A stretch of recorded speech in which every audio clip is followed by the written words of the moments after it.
Hola, bienvenidos a nuestra masterclass del día de hoy. Soy Ana Carvajal, coordinadora de calidad y proyectos académicos en el Instituto Latinoamericano de Sobrepeso y Obesidad. Es un honor para mí darles la bienvenida hoy a seguir aprendiendo de este tema del estigma de peso en consulta médica, un tema que sin duda es bastante fuerte en nuestro país y que ojalá algún día podamos erradicar eso. Doy la más cordial bienvenida a nuestras ponentes. En un momento se las voy a presentar. Voy a dar unos anuncios. Les recuerdo que tenemos a la venta nuestra credencial ILSO. Es importante que la adquieran y con esta credencial van a obtener algunos beneficios como descuentos en nuestra oferta académica. Si están interesados en la credencial y en más información acerca, les pido pongan la palabra credencial en el chat. También vamos a abrir nuestro curso de guía del SAT para el profesional médico. Para obtener más información sobre este curso, les pido pongan la palabra guía y con gusto se las compartiremos. Tenemos también nuestro curso de habilidades digitales para el emprendimiento en salud. Igual para obtener información sobre este curso, compártanos la palabra redes sociales, por favor. Tenemos también nuestro curso de estrategias de prevención del conflicto legal derivado del quebrantamiento de la relación médico-paciente. Para obtener información sobre este, pongan la palabra legal. Tenemos también nuestros diplomados, el Diplomado Avanzado de Actualización y Capacitación en Obesidad y Síndrome Metabólico. Para obtener información sobre este, pongan la palabra avanzado. Y por último, el Diplomado de Medicina de la Obesidad y Bases del Abordaje Multidisciplinario. Igual, para obtener información sobre este, compártanos la palabra medicina. Bien, pues vamos a empezar con la presentación. Les decía que el día de hoy vamos a tener a dos ponentes que aparte de ser muy importantes y conocer mucho en este tema del estigma, han sido egresadas de nuestro instituto, entonces les doy la más cordial bienvenida. El tema de hoy es el estigma de peso en la consulta médica. Tenemos como ponente a Brenda Gutiérrez. Ella es médico general altamente especializada en el campo de la obesidad y el sobrepeso. Con una amplia experiencia en su campo, ha creado un espacio médico nutricional llamado Plenius, que ha sido diseñado para abordar los problemas de salud relacionados con el peso desde una perspectiva sin estigma de peso. Como fundadora y directora médica de Plenius, ha reunido un equipo de profesionales de la salud altamente capacitados y comprometidos que trabajan juntos para brindar una mejor atención a los pacientes y tratamientos lo mejor posible. Su objetivo es ayudar a las personas a sentirse plenas y a lograr una salud óptima a través de atención personalizada, un enfoque integral y un ambiente cálido y acogedor. También tenemos con nosotros a Lucero Peña. Ella también ha sido egresada del instituto. Lucero es licenciada en psicología por la YMCA, tiene una maestría en psicología clínica y un doctorado en psicología clínica por la Universidad de las Américas, donde se especializó en el enfoque sistémico posmoderno. Durante este periodo, su proyecto de investigación se centró en la efectividad del protocolo de intervención desde la terapia centrada en soluciones en personas con sobrepeso y obesidad. Además de su formación académica, ha participado en varios cursos en línea en reconocidas universidades como la Universidad de Oxford y la Universidad de Londres, ambos enfocados en el campo de la obesidad, dieta, estilo de vida y psicoterapia en obesidad. También cuenta con certificaciones profesionales de la Asociación Mexicana de Orientación Psicológica y Psicoterapia como supervisor psicológico certificado y orientador psicológico certificado. Ha sido reconocida como facilitadora de la salud mental por la NDCC y la AMOP.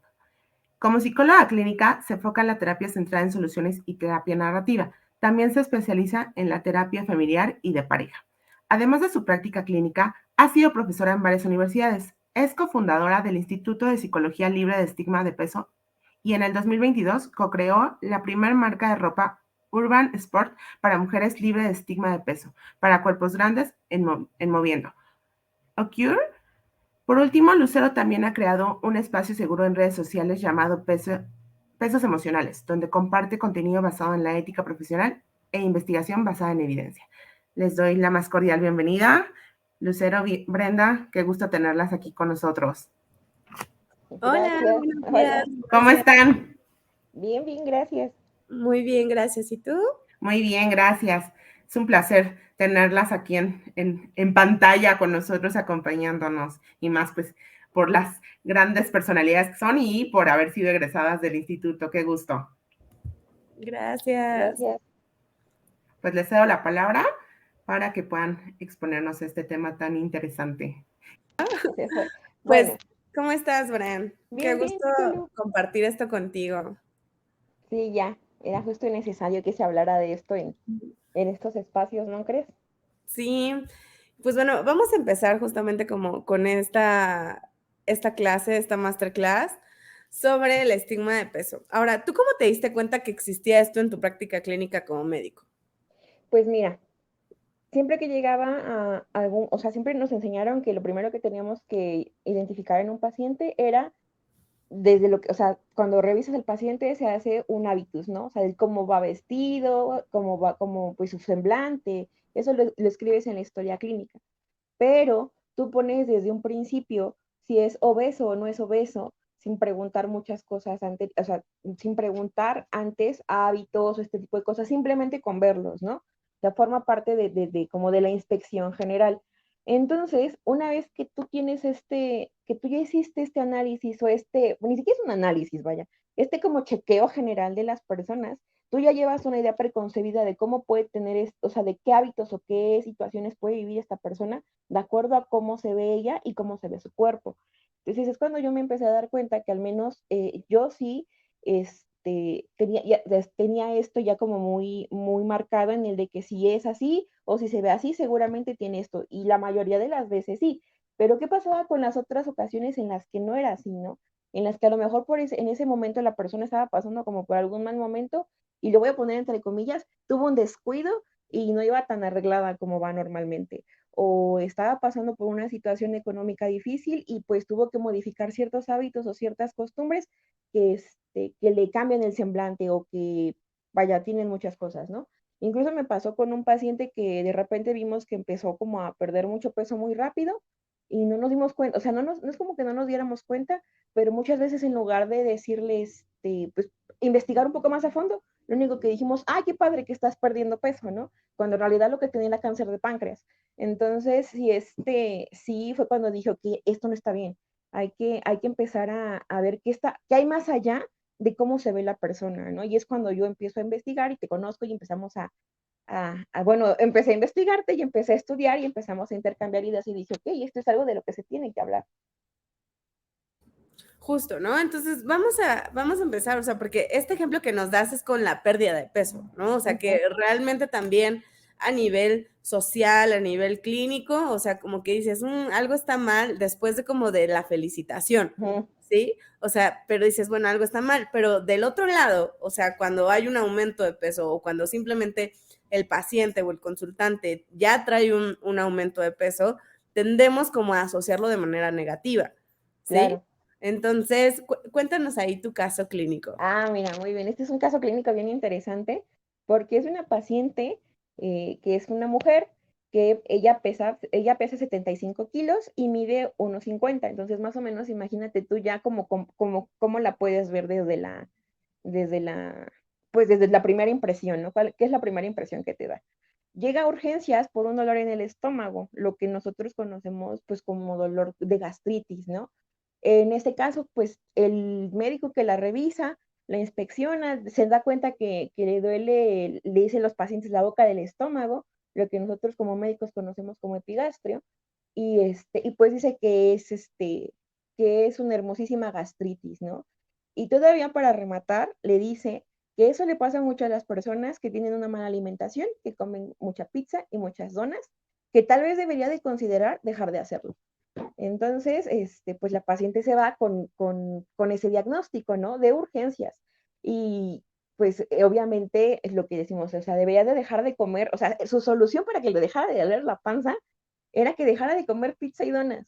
O sea, realmente ni siquiera investigó un poquito más allá de lo que había, ¿no? Porque la paciente, por su cómo se veía, por su índice de masa corporal o por su corporalidad, asumieron que ya solamente se la pasaba comiendo pizza y donas y que por eso seguramente le dolía la panza, ¿no?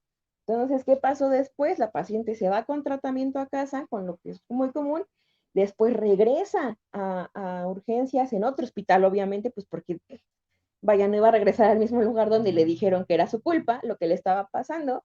Entra a urgencias porque empieza a tener un dolor más fuerte, empieza a tener sudoración, mucha sudoración, un dolor que ya no la deja respirar, pues obviamente complicaciones del dolor, la ingresan a un lugar en urgencias que se llama área de choque, en donde también se empiezan a dar cuenta que ella empieza a tener mmm, algo que se le llama obnubilación al estado de conciencia o alteraciones en el estado de conciencia que se consideran criterios de gravedad. La pasan de ahí a terapia intensiva y 3 horas después se dan cuenta que lo que realmente tenía era una pancreatitis. Ya investigando un poquito después de esta, pues ya con esta paciente haciéndole un interrogatorio un poquito más extenso, la paciente nos cuenta que ella desde que tenía 14 años ha vivido con triglicéridos altos, que vaya, que los triglicéridos, la primera vez que se lo detectaron tenía 14 años y ella era delgada, era una persona con corporalidad delgada y que pues no le dieron mucha importancia a sus niveles de triglicéridos viéndola delgada. Pero pues ella empieza a crecer, el cuerpo empieza a cambiar, los triglicéridos van y vienen, ¿no? Y ella comenta que ha tenido, como todos en la vida, estos vaivenes en la corporalidad, pero que la constante es que los triglicéridos eran altos, solamente que lo único que cambiaba cuando iba al médico era cómo la trataban de acuerdo a cómo la veían. Si los triglicéridos estaban altos, pero si ella era una paciente con corporalidad delgada, seguramente decían que era un laboratoriazo, que algo estuvo mal ahí, ¿no? Pero ahora que ya tiene sobrepeso, porque no tiene un índice de masa corporal tan elevado, pues es su culpa, porque no se cuida, porque come pizza y donas, cuando realmente lo que tiene esta paciente es una condición genética, ¿no? Que se llama hipertrigliceridemia familiar, hipercolesterolemia familiar, ¿no? Es una condición que ya no puede cambiar. Entonces, sí, así es como yo digo que así ya, habiéndonos el entorno clínico en cuanto a medicina, así es como se vive, se ve y se siente el estigma de peso en el campo médico. Claro. Pero, ajá, Ajá. No, termina, Bren, termina. ok. Pero yo sí digo que es bien importante que, pues obviamente como médicos o las personas en general, pues lo que no, el cerebro no sabe, los ojos no lo ven. Entonces, pues aquí ya es donde tú, por favor, nos explicas qué es cada cosa, porque pues es importante saber en qué momento estamos ejerciendo tanto estigma como discriminación y sesgo, para que nosotros como médicos podamos aplicarlo en la consulta y obviamente sea pues para mejora de los pacientes. Claro, mira, el caso que nos presentas, la verdad, a mí me alarma en distintos niveles, o sea, y ni siquiera lo voy a poner en un nivel de sesgo, estigma y discriminación de peso, o sea, me alarma en un nivel de negligencia médica, ¿sabes? ¿Por qué? Porque se ha visto, ¿no? Que realmente cuando tú no das un servicio, ya sea psicológico, nutricional o médico, simplemente por no darlo, por un juicio moral, por un juicio o una creencia, estás ejerciendo una negligencia clínica, ¿no? O sea, si lo ponemos en estos 3 aspectos. Pero vamos a irnos como un poco desde lo básico y ya nos vamos hacia lo más general, ¿ok? Sí, El sesgo de peso, o sea, en la clase de ayer o en el conversatorio de ayer con Víctor Hugo, hablábamos que son todas estas creencias, los pensamientos, o sea, todo lo que creemos negativo de las personas simplemente por su peso, ¿ok? En el ejemplo que tú nos estás dando, pues se cree que la persona, o sea, o esta paciente era, o sea, descuidada, ¿sí? O sea, que no tenía como un cuidado más allá de su salud simplemente por su peso, ¿ok? De ahí se va a otro nivel que es el estigma de peso, que es poner todas estas creencias en estereotipos sociales negativos que devalúan a la persona, ¿sí? Entonces, esta persona es descuidada, por lo tanto, no cuida su salud, ¿ok? Y entonces a lo mejor es floja, es huevona, no tiene autocuidado, ¿sí? O sea, se le pueden empezar a poner varias características tomando como base justamente esta creencia que creo que es descuidada, ¿ok? Y el último nivel, ¿no? Es la discriminación de peso, que es el trato injusto de las personas simplemente por el tamaño de su cuerpo o por su peso. Y ahí es que realmente no se le dio una atención médica, ¿ok? O sea, lo que hablábamos en las slides anteriores, la solución clínica que le dieron en ese momento era que dejara de comer pizza y donas y que con eso se le iba a quitar. O sea, realmente eso ni siquiera, o sea, yo no soy experta, yo no soy médico, pero tú dime si eso va dentro de las guías clínicas, ¿no? Que te dan como para ciertos diagnósticos. No lo hay, ¿no? Claro que no. O sea, sí te hablan, por ejemplo, de modificación al estilo de vida, pero primero tienes que interrogar al paciente para saber cuál es su estilo de vida, porque esta paciente me comenta, bueno, ya la paciente está bien, o sea, la paciente ya está bien, pero fue un trauma porque la paciente me comenta que estuvo en terapia intensiva platicando con su pareja de qué iba a pasar si ella se moría. Imagínate llegar a ese punto. O sea, ¿qué iba a pasar si ella se moría? Entonces la paciente me comenta que o sea, siempre ha tratado de tener una alimentación, no quiero decir saludable, porque qué es saludable, como dices tú, pero adecuada a sus necesidades y a su forma de vida, ¿no? Hace ejercicio, o sea, tiene un estilo de vida, vamos a ponerlo así, saludable, si así lo quieren ver los que están todavía como muy cuadrados metidos en la caja en esto, pero de todos modos, los triglicéridos ahí van a estar, haga lo que haga, ¿no? O sea, nunca va a poder llegar a niveles normales y a lo mejor su peso tampoco va a llegar a niveles normales. Y pues no está bien que por todos los factores que acabamos de hablar, no tenga una atención justa ni un trato digno en atención médica. O sea, bueno, yo no me imagino hablando con mi familia, con mi pareja, de qué va a pasar si me muero, porque en un hospital antes me dijeron que dejara de comer donas y resultó que tenía pancreatitis por una condición genética, ¿sabes? O sea, no me lo imagino. Claro, pero justo eso es mi punto. O sea, la modificación de hábitos es una modificación conductual, no es una solución clínica. Exactamente. ¿Ah? O sea, realmente eso viene en las recomendaciones de lo que tiene que hacer el paciente o el consultante o la consultante en este caso con respecto para poder mejorar su pronóstico clínico, ¿sí? Pero la solución clínica nunca se dio.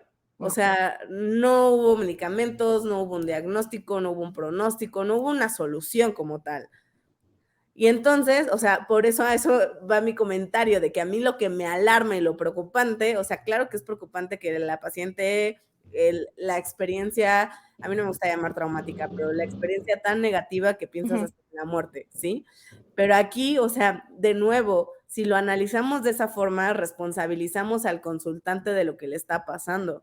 Y aquí no es responsabilidad del consultante, aquí es responsabilidad de los y las médicas que ejercieron discriminación y estigma de peso a su caso. Ajá. Entonces, es una negligencia médica. O sea, llegó a tal grado la discriminación que se vuelve negligencia médica en el primer hospital, ¿sí? Y ya en el segundo hospital justamente actuaron a raíz también del nivel de emergencia y el nivel de dolor que ella traía. O sea, como tú mencionaste una sintomatología, dijiste esto de la conciencia, no me acuerdo cómo lo llamaste. Sí, o sea, alteraciones del estado de conciencia es cuando se empiezan, por ejemplo, a adormecer o a confundir o empiezan a decir cosas irracionales. A eso se le conoce en el ámbito médico como alteraciones en el estado de conciencia, ¿no? Porque eso ya habla de un criterio de gravedad, ¿no? De que ya está desorientado en varias esferas, ¿no? O sea, o sea, pues el paciente está fuera de sí, por decirlo así, ¿no? Entonces, pues sí, efectivamente, no hubo una solución clínica desde el primer hospital, ¿no? O sea, nada más le dijeron, deja de comer, punto. ¿Y el dolor? ¿Y por qué me duele? ¿Y cuántas veces te ha dolido así? ¿Es la primera vez que te duele así? O sea, hay que investigar un poquito más, ¿no? Entonces sí, bueno, a mí sí me alarma, a mí sí me preocupa y sí me alarma. Es totalmente alarmante, de nuevo, o sea, no en el aspecto de la experiencia del paciente, porque si lo analizamos desde ahí nos quedamos en que es responsabilidad del paciente, sino más bien desde la responsabilidad clínica o de atención sanitaria, o sea, ni siquiera se cumplió con un protocolo que está como ya bien establecido sobre atención sanitaria a las personas. ¿Ok?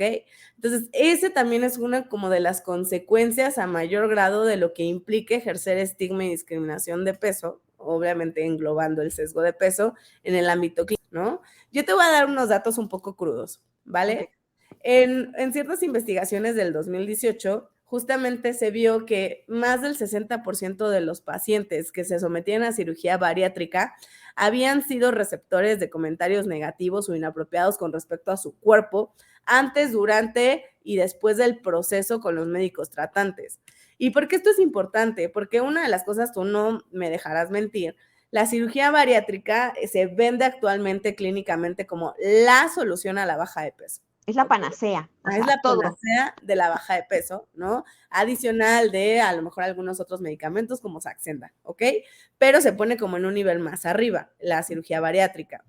Y entonces imagínate que en la panacea de la baja de peso, de todas formas, tienes comentarios inapropiados con respecto a tu proceso o tu cuerpo cuando estás durante el proceso. O sea, imagínense, si cuando ya estás en el proceso para la baja de peso, que es como la meta clínicamente, y lo pongo entre comillas, ¿no? De una postura desactualizada con respecto al cuerpo, ¿sí?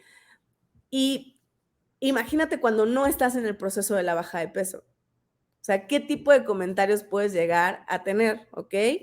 Y en otra investigación justamente también que hizo Bautista Díaz, se grabaron a varios médicos, ¿no? Ejerciendo su clínica privada, ¿sí? En un nivel de medicina general, ni siquiera había especialidades, era de medicina general, ¿ok?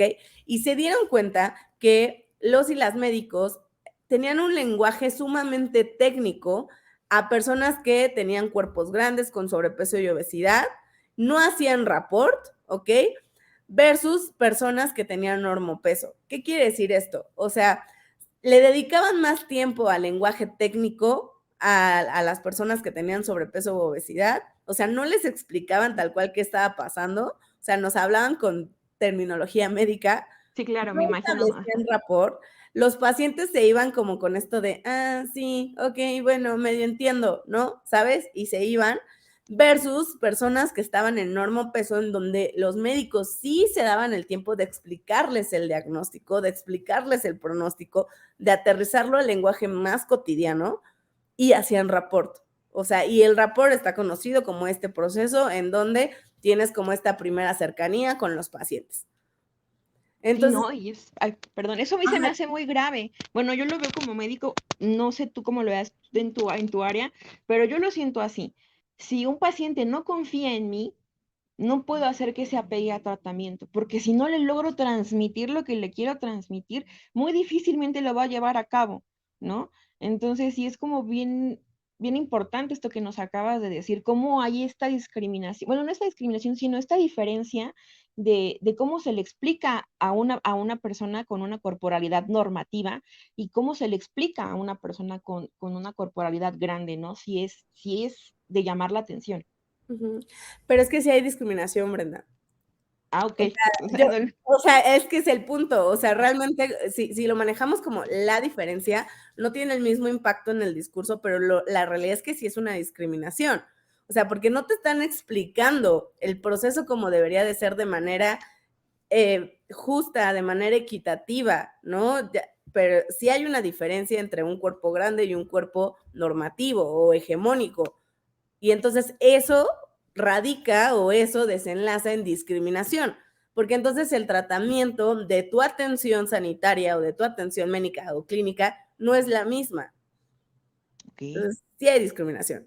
perfecto. Yo no ¿Ok? lo quería decir porque se me hace como muy Se fuerte, escucha pero súper sí, sí, sí fuerte. hay. No, es que sí, se escucha súper fuerte, pero no solamente se escucha, sino es un Claro. tema muy fuerte, ¿sabes? Algo que he mencionado mucho, a lo mejor resulta como muy repetitivo, lo siento si es así, pero para fines de esta masterclass, en el 4 de marzo del 2020 se hizo una declaración, ¿no?, internacional para ponerle fin al estigma de peso. O sea, de hecho participaron más de 100 profesionales de la salud como pesados y pesadas en cuestión de investigación clínica a nivel de la World Obesity Federation, la Obesity Canada, ¿ok? Y justamente una de las cosas como muy básicas que quiero mencionar aquí es que el discurso con el cual nos dirigimos a los y las pacientes usualmente antes era obesos u obesas, ¿no? De hecho, tú lo mencionaste en el principio de esta masterclass, pero para ponerle fin justamente a una de las razones es que ya no podemos darle como esta connotación a las personas con sobrepeso y obesidad, o sea, ahora son personas que viven con obesidad o sobrepeso o personas con cuerpos grandes, de tallas grandes. Lo ideal es que le preguntaras a la persona, ¿no? O sea, cómo quieres ser como nombrada o cómo quieres que su corporalidad sea nombrada, pero el punto es ese. Y yo lo veo, ¿no? Como en mucha creación de contenido actualmente en redes sociales, sobre todo de nutris, de médicos, de psicólogos, psicólogas, que siguen usando así de respetemos a los obesos. Y es como de, no estás entendiendo nada. O sea, no, porque si realmente lo entendieras, te darías cuenta que no se utiliza ya siquiera la palabra obeso porque la gente no es un diagnóstico. O sea, es igual que no le dices a la persona sidosa o sidoso, o no les dices alcohólico o alcohólica. Es como de, ok, persona con alcoholismo, ¿no? O sea, externalizas el diagnóstico porque la gente no es el diagnóstico. Exactamente. Pero aquí el problema justamente en temas de sobrepeso y obesidad o de corporalidad grande es que se le sigue adjudicando el problema a la persona, se le sigue responsabilizando de manera individual, aunque ya entendamos que la obesidad es multifactorial. Bueno, no está muy claro. Hay gente que todavía no lo tiene muy claro, ¿eh? O sea, y creo que eso es algo que Ante se guías, tiene que... ajá, es que es bien complicado, o sea, sí las personas no, pero las guías clínicas ya te mencionan y ya súper insisten, o sea, ahorita, por ejemplo, en el 4 de marzo de este año, o sea, del Día Mundial de la Obesidad, se insistía y se insistía y se insistía que la obesidad era multifactorial y aún así seguían ejerciendo estigma en sus discursos, ¿no? Y entonces, y siguen responsabilizando a las personas de que son por sus decisiones, por sus malas decisiones aparte, y la realidad no va por ahí. Ahora, ¿cómo tú crees que el estigma de peso perjudica la salud de las personas?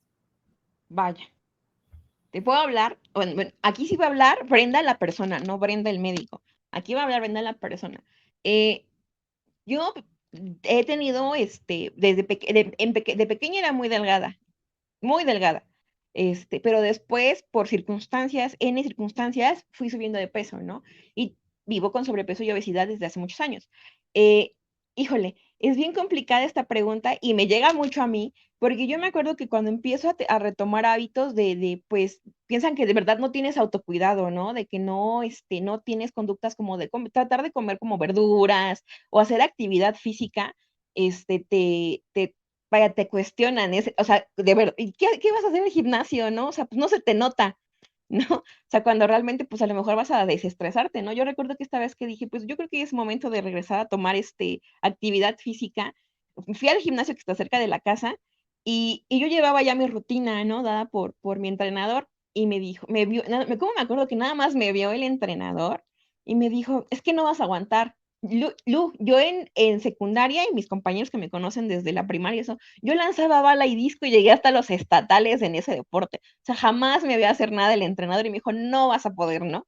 Entonces, yo salí tan enojada de ese día del gimnasio, tan enojada que dije, no quiero volver a ir nunca, ¿no? Entonces, obviamente yo me sentí mal, me deprimí, o sea, de por sí me deprimí, pero porque ni siquiera me dio la oportunidad, ¿no? Ni siquiera se dio la oportunidad de conocerme ni de adecuarme el tratamiento, porque el ejercicio se considera como un tratamiento también, no se dosifica. Pero sí, no, o sea, vaya, te estresas de que la gente te va a ver, te estresas de que la ropa, o sea, ir a comprar ropa era un martirio, porque no hay ropa como para ti. O sea, una vez me acuerdo que fui a comprar vestidos y fue como de, ay, es que no hay ropa como para ti, ¿no? Entonces, uff, sí, no, yo me imagino, yo lo veo más como un estrés general, o sea, te estresa, te genera tensión.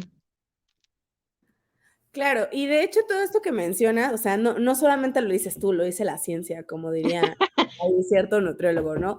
Eh, Nos cae bien. Porque justamente, o sea, se ha visto, ¿no? En investigaciones que el estigma de peso ejercido tiene repercusiones no solamente a nivel social o a nivel psicológico, sino también a nivel fisiológico, ¿no? Y una de las cosas es justamente el aumento del estrés o del cortisol, de la proteína C reactiva, del HbA1c y de la presión arterial, ¿ok? Y entonces, o sea, tú como médico me puedes decir, o sea, cuando hay aumento de estos niveles, ¿cuáles son como las posibles como consecuencias si se mantiene en ese aumento de nivel? Pues claro, todo esto que acaba de decir Lucero, para quien no es médico y para los que también son médicos, recuerden que son factores proinflamatorios. Entonces, los factores proinflamatorios eh, aceleran procesos oxidativos en las personas. Entonces, al ejercer estigma o cuando la persona siente que se ejerce estigma de peso, va a tener reacción inflamatoria independientemente de su corporalidad. Y esto es como bien importante. Es independiente a lo que ya traiga. O sea, aparte de esto, súmenle que va a tener pues hormonas inflamatorias o factores proinflamatorios agregados a los que ya tiene y que ni siquiera son de él mismo, por decirlo así, no sé cómo aterrizarlo, pero son factores proinflamatorios. O sea, que se ha visto que alteran estados de coagulabilidad en la sangre, que pueden desencadenar ictus, o sea, que, vaya, tienen muchísimas connotaciones negativas. Claro, y es como bien paradójico, porque al mismo tiempo, o sea, se menciona que justamente la obesidad es un proceso inflamatorio. Imagínate. Y entonces, o sea, imagínate, ¿no? Tienes el proceso inflamatorio de sobrepeso y obesidad, y si le sumamos, ¿no? Que has estado como siendo receptor o receptora de estigma de peso y tienes como esta reactividad fisiológica, pues realmente alguien, un psicólogo, psicóloga, nutri, médico, que no está como actualizado en estos temas o no entiende que realmente esto existe, porque hay discursos de que el estigma de peso no existe, ¿no? Pues realmente le sigue echando la culpa a la persona, ¿no? Es Sí. como de, ves por tu obesidad o por tu sobrepeso, ¿no? O sea, O tú te saboteas. o tú Ayer te mi, sabes. ayer mi coordinador me dijo, es que los pacientes también se sabotean. Y yo dije, ¿y en qué momento el paciente vino a que lo bajáramos de peso, doctor? Venía a checarse la presión. O sea, Claro, ¿no? O sea, y es parte de cómo este diagnóstico de sobrepeso, obesidad o un cuerpo grande es de los pocos que sigue incluyendo juicios morales o juicios de valor en el diagnóstico y de quién diagnostica, ¿no? O sea, porque aparte se vuelve un proceso sumamente subjetivo, o sea, y no tendría que ser así, ¿no? Otro de los efectos justamente en la parte psicológica es la depresión, ansiedad, la ingesta emocional, justamente en la construcción de la imagen corporal se vuelve de una manera insatisfactoria y también se ha visto que hay tendencias suicidas. eso es preocupante. O sea, creo que todo el tema es Todo. preocupante, ¿no? Sí, sí, sí. Pero, o sea, imagínate llegar a eso, Sí, ¿no? no, O o sea, sea, es lo que no queremos, llegar a eso. Y aquí sí voy a meter mi cucharota en donde, por ejemplo, en la ingesta emocional, tú en algunas veces hablas que la comida también funciona como un regulador de las emociones, ¿no? Depende del contexto. Y yo sí tengo muy claro una experiencia en donde estaba tan estresada, pero de verdad tan estresada que no tenía hambre, pero yo quería comer. O sea, yo quería comer cosas dulces, ¿no? Pero no tenía hambre. O sea, yo tenía, no sé, sí se puede separar el hambre emocional del hambre. Bueno, yo sí me di cuenta en ese momento de que era por estrés y dije, esto es porque quiero regular mi nivel de estrés, ¿no? Entonces me imagino, por ejemplo, esa persona que viaja 2 horas para llegar al trabajo, se sienta 10 horas en el escritorio y se pone a pensar en el tráfico de regreso, ¿no? Y pues entiendo esta parte de la ingesta emocional, pues muy bien, pero se le sigue echando la culpa a la persona, ¿no? O sea, es que vete a hacer ejercicio. O sea. claro, y la ingesta emocional es justamente esta parte de comer alimentos, o sea, respondiendo a situaciones emocionales o afectivas que hemos aprendido a lo largo de círculos sociales significativos, ¿no? ¿A qué me refiero? O sea, esto también es bien aprendido, la ingesta emocional. Sí, o sea, hay refranes como un caldito para el corazón, las penas con pan son menos, o sea, todo este tipo son aprendizajes. Y entonces sí, o sea, anteriormente la investigación de ingesta emocional te mencionaba que era como una forma de afrontar las emociones negativa, ¿sí? O sea, que no debía pasar. Pero actualmente, o sea, en las investigaciones ya más recientes, es un regulador emocional. Sí, o sea, es parte también de cómo seres humanos hemos aprendido a manejar nuestras emociones o interacciones también sociales, puesto que la comida está en todo. ¿Sí? Claro, mira, te voy a contar una anécdota con una prima que su mamá solamente le hacía, no sé, que enchiladas de pollo y ya, ¿no? Y un día llegamos a visitarla y estábamos con nuestra abuelita y dijo, ay, qué bueno que vino mi abuelita porque por fin vamos a poder comer comida real. O sea, lo que estabas comiendo antes era de plástico. Bueno, y aunque sea de plástico también existe, ¿no? Pero ella se refería a que quería su sopita aguada, su arrocito y su comida real, ¿no? O sea, lo que para ella significaba comida real, ¿no? Y es una connotación sociocultural, porque varía, ¿no? Y varía, o en cada persona y en cada familia. Claro, o sea, es un aprendizaje social y asociativo individual, pero también tiene su repercusión social, ¿no? En esta parte. Y en esto, o sea, justamente el estigma de peso perjudica en cuestión de relación con la comida y la actividad física. En actividad física, como lo que a ti te pasó, Ay, no. no hay motivación, no hay menos motivación y reduces la actividad física justamente por el estigma de peso ejercido, ¿ok? Hay atracones, ¿no? Hay conductas alimentarias de riesgo, puede haber trastornos de la conducta alimentaria, que no es lo mismo, o sea, un trastorno en la conducta alimentaria es diagnosticado por un psicólogo o psicóloga clínica o un psiquiatra, y conductas alimentarias de riesgo puede ser, o sea, un episodio de atracón, un episodio de vómito, un episodio de restricción, ¿sabes? O sea, hay diferencia en eso. Okay. Y también el estigma de peso no está peleado con un control de peso, ¿saben? O sea, esa es la diferencia también con el discurso social de la gordofobia. ¿ok? Que en gordofobia la baja de peso está considerada como gordofobia. Aquí no, o sea, aquí no está peleado. Si es algo que le hace sentido al consultante o al paciente, ¿no? Y es parte también de su proceso de autocuidado, es bien válido, ¿sí? Pero también se ha visto que, o sea, ese proceso, aunque le haga sentido al paciente o al consultante y lo lleve de una manera equilibrada o funcional de acuerdo a sus necesidades fisiológicas, sociales e individuales, hay un descontrol por el estigma de peso. Claro, pues sí, hablábamos de los factores proinflamatorios. O sea, si ya hay estrés porque tengo que bajar de peso o porque quiero bajar de peso o no puedo o no se ve reflejado en la báscula porque quieren reducir todo a un número, pues obviamente va a haber complicaciones o va a haber un retraso, ¿no? En esta meta de esta persona o en este seguimiento de esta persona, ¿no? O sea, completamente entendible. Bueno, es que a mí sí me hace mucho sentido, a mí se me hace muy obvio, ¿no? No sé por qué.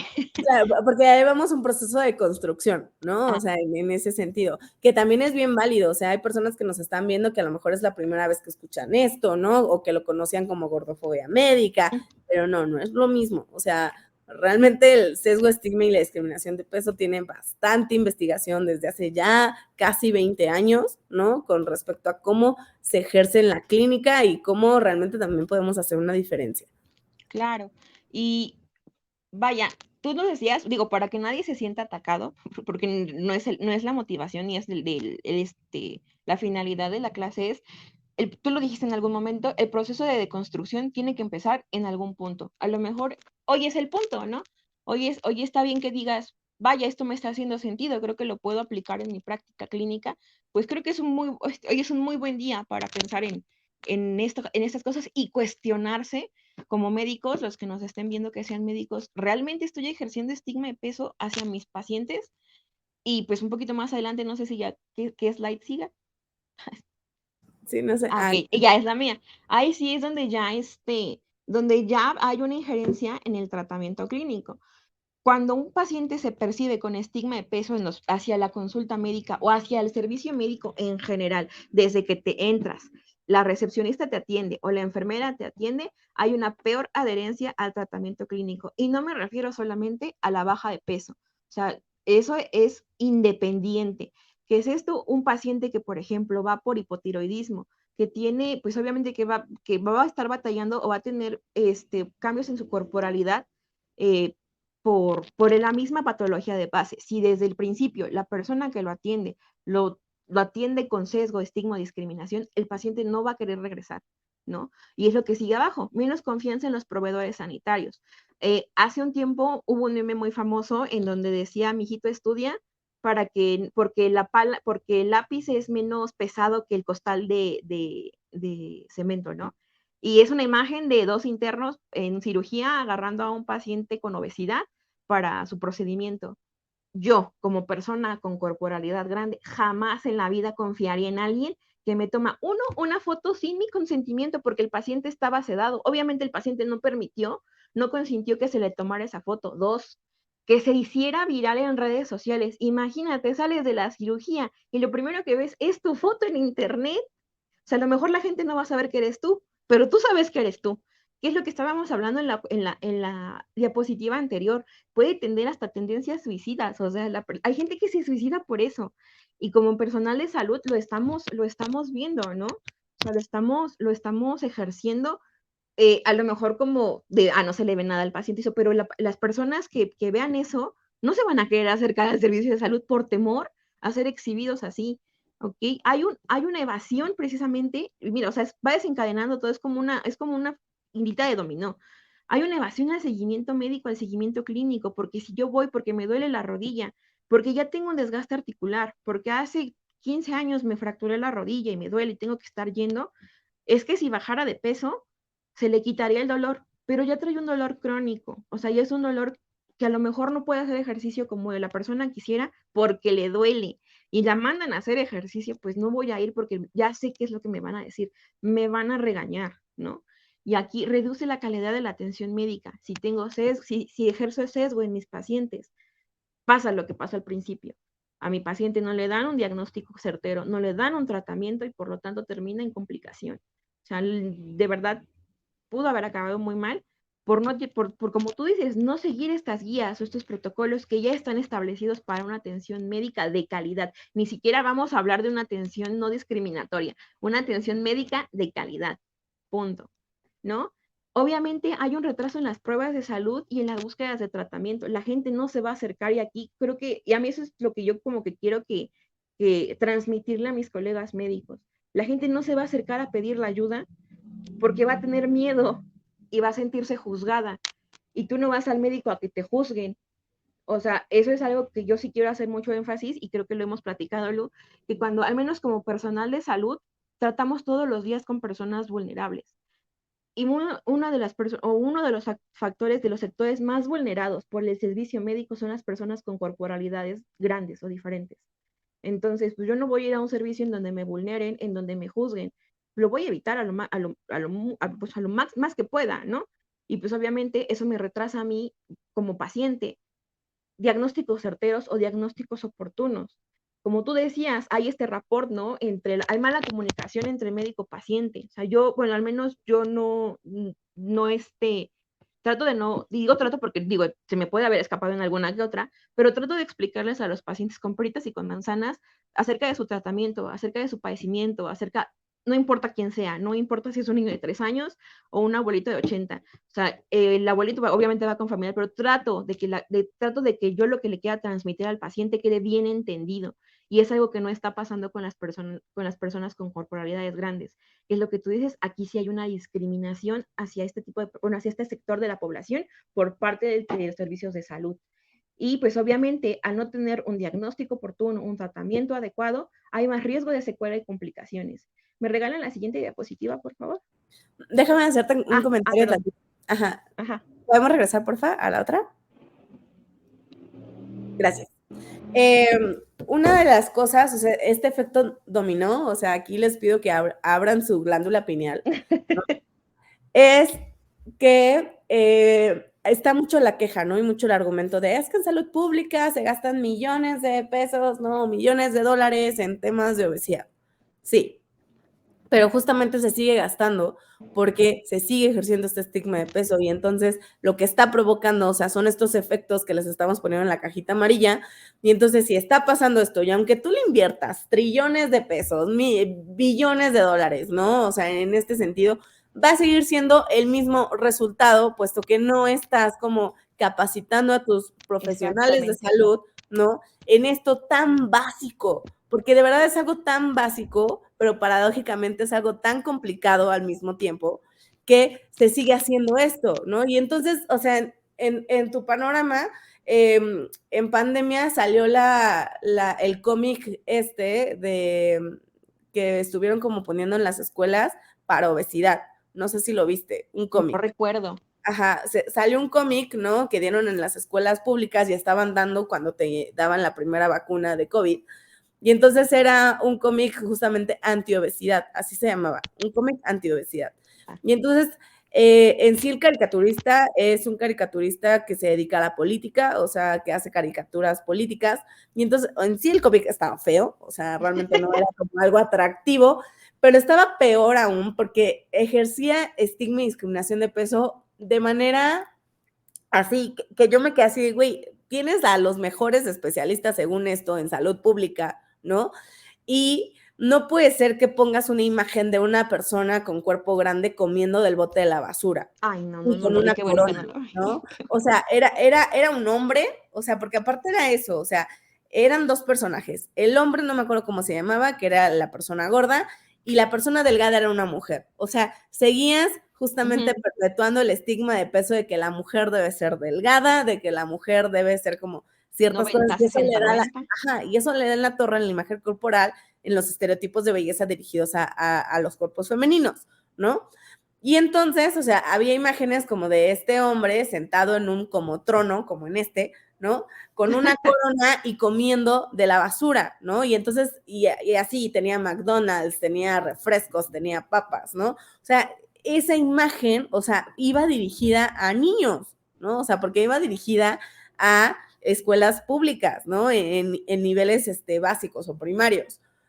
Y después de esto, o sea, venía con estos discursos de que es que yo no quiero hacer ejercicio, mejor me pongo a jugar videojuegos. Y es como de, güey, o sea, ni siquiera entiendes totalmente cómo está pasando esta situación. Y esto es un ejemplo, o sea, es como la puntita del iceberg, de todo lo que hay que hacer un iceberg de estigma de peso.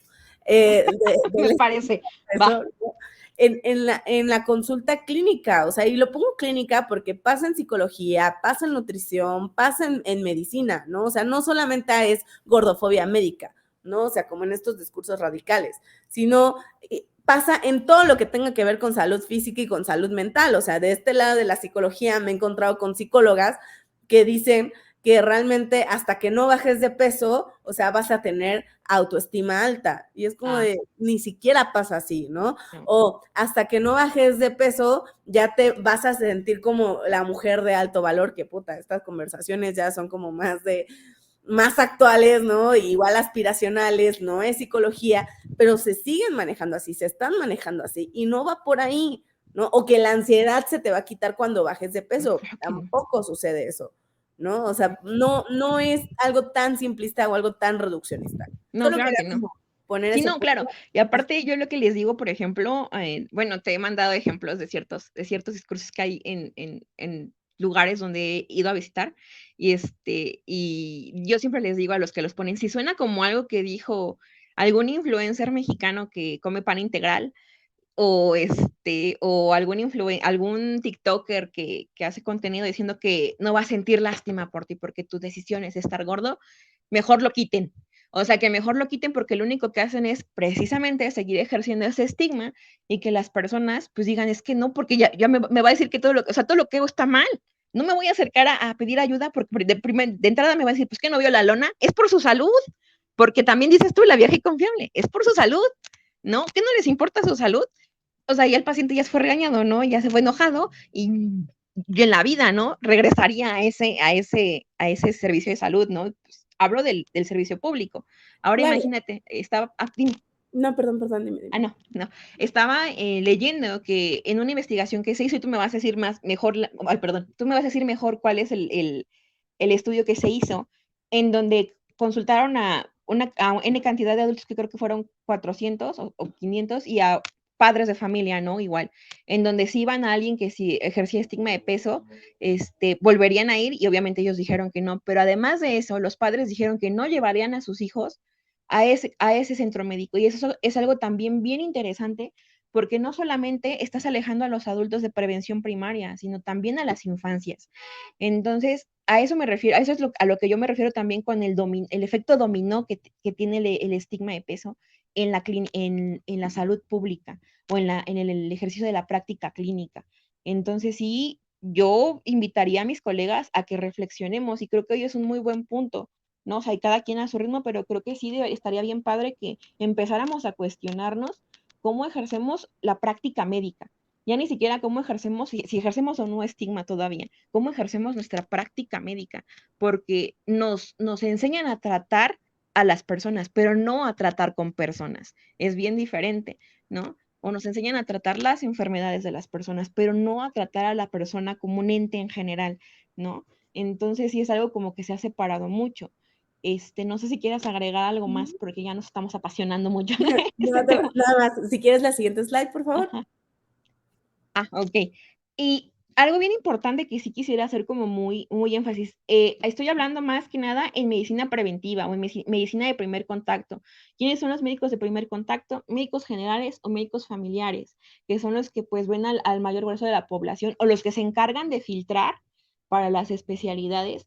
Cuando un paciente siente que se ejercido estigma de peso sobre ellos o ve que hay estigma de peso, tiende a retrasar o abandonar detecciones primarias como cáncer de mama, cáncer cervicouterino y cáncer colorectal. Y si nosotros revisamos por estadísticas cómo estamos en cuanto a salud pública en México en ese sentido, no me van a dejar mentir que son los principales cánceres de los que se muere la población mexicana.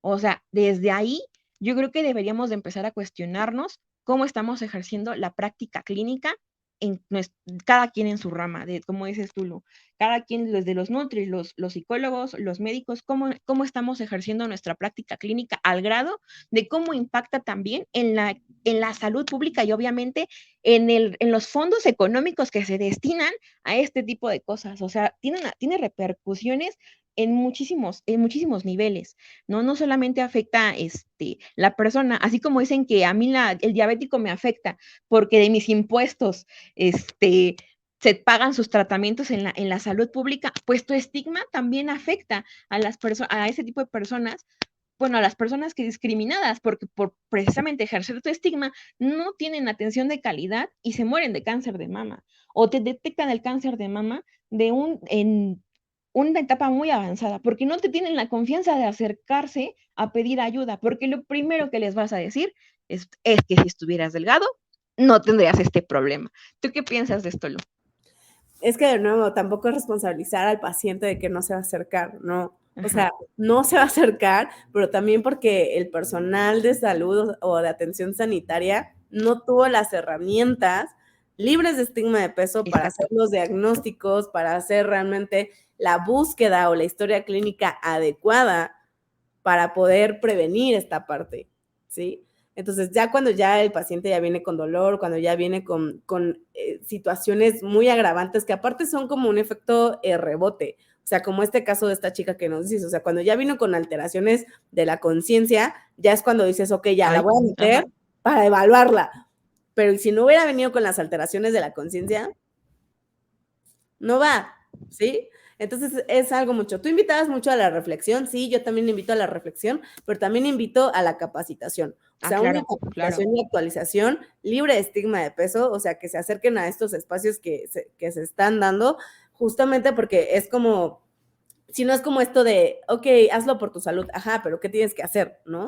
O sea, entonces aquí es como la reflexión, pero también viene acompañada de una capacitación y actualización en estos temas, pues porque también hay que derribar muchísimos juicios morales, muchísimas situaciones personales que tenemos antes de ser profesionales de la salud.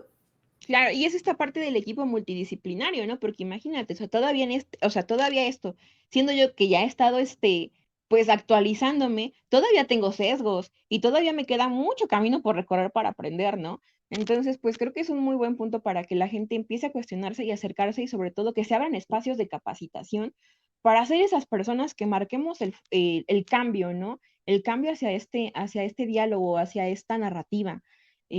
Pues es como con lo que a mí me gustaría, claro, contribuir y colaborar hacia el mundo, ¿no? O sea, que de verdad empiece a haber un cambio de narrativa para que pues todos, todas y todes podamos tener una atención médica de calidad, ¿no? Y obviamente, pues también como personal de salud, capacitarnos o que se nos den las herramientas al personal de salud para capacitarnos para poder mejorar nuestra práctica clínica.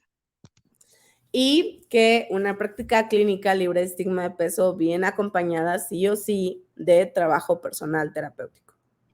O Siempre. sea, es trabajar tu relación con tu cuerpo, con la comida de manera personal para que justamente no vayas y esparzas ahí otras cosas a nivel social. Entonces, pues estamos terminando esta masterclass. No sé si Ana va a entrar acá, ¿no? Estos son nuestros contactos, así nos pueden encontrar.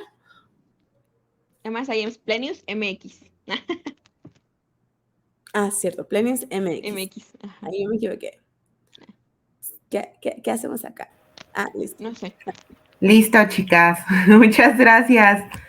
Sin duda un tema, les decía que, híjole, un poco complicado, ¿no? Y más cómo lo podemos abordar y sin afectar a los pacientes, ¿no? Sin hacerlos sentir incómodos de cierta forma. Tengo una pregunta por acá. Ajá. Se las voy a platicar más bien en lugar de leerla.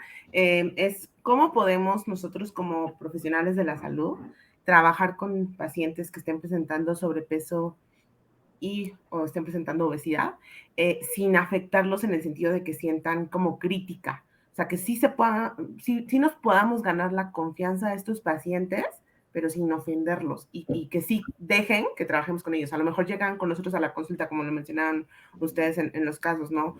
Por otro tema, pero nosotros como profesionales de la salud nos damos cuenta de que el problema principal va más enfocado al sobrepeso y a la obesidad. ¿Cómo trabajamos con ellos para no para no criticarlos o no sentir que los estamos ofendiendo o criticando o tachando de que están, o sea, tener este estigma, ¿no? De peso. ¿Cómo podemos abordar?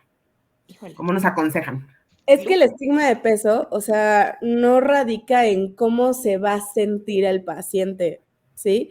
Porque ese es un tipo de gaslighting. O sea, ¿se acuerdan de la disculpa de Pati Chapoy? De, me disculpo porque se sintió ofendida, ¿no? Yuridia.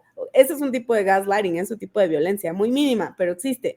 Y entonces, si nos ponemos como en esta perspectiva de qué tengo que hacer para que el paciente no se ofenda, definitivamente no estoy teniendo responsabilidad de mi práctica clínica, ¿sí?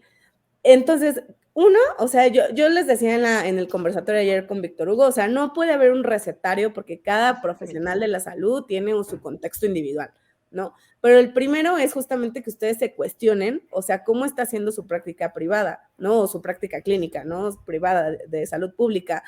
Y de qué forma, o sea, mis creencias con respecto al sobrepeso o obesidad pueden afectar mi práctica clínica. O sea, es empezarse a cuestionar eso, ¿no? Y dos, o sea, no asumir que algo que le pase a mi paciente, o sea, si mi paciente me dice, me duele la panza, ¿no? No asumir luego que es por obesidad. O sea, porque aparte, ni siquiera es como una situación de recomendación mía como psicóloga. O sea, es de la guía clínica. O sea, apéguense a sus guías clínicas médicas. O sea, tu guía clínica médica no dice dolor de estómago igual obesidad. O sea, yo se los firmo. O sea, me he leído guías clínicas, estoy haciendo una maestría en instituciones de salud, o sea, y no viene así. Entonces sí apéguense, o sea, y realmente entiendan que sus juicios morales y sus juicios de valor con respecto a los cuerpos grandes sí pueden ser cambiados porque estamos en un proceso de deconstrucción. Entonces, esa sería como mi respuesta general. Y, o sea, más en específico es capacítense con profesionales, o sea, quienes podemos realmente capacitar en temas de estigma de peso, como es una variable psicosocial, somos los y las psicólogas clínicas. O sea, nada más. Ya lo demás es introduccionismo profesional. Perfecto. Aquí ponen comentarios como el estrés influye mucho para el aumento de peso corporal. Gracias, muy interesante y con mucho que aprender en este tema. Temas muy interesantes donde podemos mejorar la relación médico-paciente. Cuestionarnos si no estamos ejerciendo discriminación por temas de peso o con nuestras actitudes. Que bueno, también eso que mencionan de la actitud es importante, ¿no? Claro, porque como les digo, o sea, al menos a nosotros como médicos no tenemos bueno, al menos en mi universidad no tenemos una clase que diga cómo dar consulta médica, ¿no? O sea, sí tenemos la propedéutica de cómo lo vas a explorar y eso, pero no es, o sea, el interrogatorio, pero no te enseñan a tratar con las personas o sea, esto ya es como dice Lu, esto ya es como más de un trabajo pues personal en donde tú tienes que escuchar a tu paciente. O sea, el paciente te va a hablar y te va a decir qué es lo que siente, qué es lo que le duele. Tú como médico tienes que interpretarlo, pero si desde tu percepción o desde tu interiorización del estigma, porque así lo dicen, distorsionas el mensaje o lo acomodas a tus creencias, vas a emitir una información errónea. Entonces, lo que dice Lu es súper importante y a mí sí se me hace como bien importante que se abran espacios de capacitación a los médicos o a la práctica clínica en general. Creo que sí sería o sea, muy interesante ver, obviamente, en el futuro y en proyección al futuro, cómo cambiaría o cómo va a cambiar cómo vemos a las personas con corporalidad grande, ¿no? O sea, creo que sí es bastante interesante y sí que se abran, insisto, en que se abran los espacios de capacitación porque no los hay. Bueno, al menos yo no he visto que se abra así como a personal clínico. Y que, por favor, gordofobia no es igual a sesgo, estigma y discriminación de peso. O sea, en No, sí el término gordofobia no tiene evidencia científica. O o sea, se sea, escucha muy bonito, es muy pegajoso, es muy contagioso, pero no nos permite, no nos permite cuestionarnos en qué nivel estamos, si estamos ejerciendo sesgo, estigma o discriminación. Y creo que eso hace que el trabajo de muchos se vea perjudicado, ¿no? O sea, no podemos avanzar, somos todos contra el sesgo, estigma y la discriminación, ¿no? Ni siquiera es contra las personas con corporalidad grande, ¿no? O sea, es contra los conceptos y contra el ejercicio de la discriminación. Sí, muy cierto.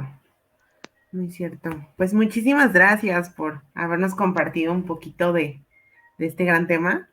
creo que, como bien lo mencionaban aquí en los comentarios, ¿no? Hay mucha tela que sacar en este tema y sí es un poco importante que como profesionales de la salud, pues sí, nos estemos involucrando en este asunto. Muchas gracias, chicas. Un No, placer tenerlas aquí con nosotros y esperemos muy pronto nos vuelvan a visitar con otra masterclass, ponencia, lo que ustedes gusten. Pues si nos invitan, sí. Claro que sí, está en su casa. mil gracias por abrir el espacio. Muchas gracias. Bye. Bye. Bye bye. Bueno, pues muchas gracias a todos por acompañarnos y los esperamos más adelante con otras masterclass.